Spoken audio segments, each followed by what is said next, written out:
Hello అందరికీ, welcome to my channel. ఈరోజు మనము పప్పు దోసకాయ కర్రీ చేసుకుందామండి.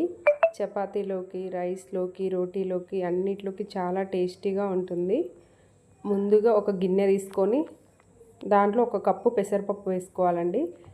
దాన్ని కొంచెం సేపు వేయించుకోవాలి, ఒక 5 minutes అట్లా. చూడండి, 5 minutes వేయించుకున్న తర్వాత అది కొంచెం బ్రౌన్ కలర్లోకి వస్తుంది, మంచి స్మెల్ వస్తుంటుంది. అప్పుడు ఒక కుక్కర్ తీసుకొని ఆ పప్పుని మంచిగా కడిగి ఆ కుక్కర్లో వేసుకోవాలి. వేసుకొని ఇప్పుడు ఒక 5-6 పచ్చిమిరపకాయలు, ఒక చిన్న ఉల్లిగడ్డ ముక్కలు, ఒక దోసకాయని పైన స్కిన్ తీసేసి కట్ చేసి వేసుకోవాలండి. మొత్తం వేసుకొని ఒక కప్పుకి 2 కప్పుల వాటర్ వేసుకొని, సాల్ట్ వేసుకొని, కొంచెం పసుపు వేసుకొని కుక్కర్ మూత పెట్టుకోవాలి. కుక్కర్ మూత పెట్టుకొని మీడియం ఫ్లేమ్లో పెట్టుకొని ఒక 3 విజిల్స్ వచ్చే వరకు వెయిట్ చేయాలండి.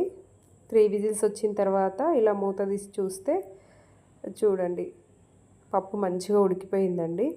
తర్వాత దాన్ని మంచిగా కలుపుకొని, ఒకవేళ కారము సరిపోకపోతే మళ్ళీ పచ్చిమిర్చి మిక్సీ బట్టి వేసుకోండి.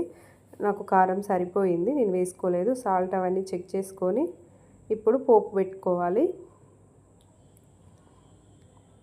ఒక టేబుల్ స్పూన్ ఆయిల్ తీసుకొని ఒక 2-3 ఎండుమిరపకాయలు వేసుకోవాలి. తర్వాత జీలకర్ర, ఆవాలు, కొంచెం కరివేపాకు యాడ్ చేసుకుంటే, ఎల్లిపాయ ఇష్టం ఉంటే వేసుకోండి. మేము నవరాత్రులు అనేసి వేసుకోవట్లేదు, మీరు ఇష్టం ఉంటే వేసుకోండి. ఇంతే అండి, పప్పు రెడీ అయిపోయింది. చాలా అంటే చాలా టేస్టీగా ఉంది. Thank you for watching. నా వీడియో కనుక నచ్చితే లైక్ చేయండి, షేర్ చేయండి, సబ్స్క్రైబ్ చేయండి. Bye bye.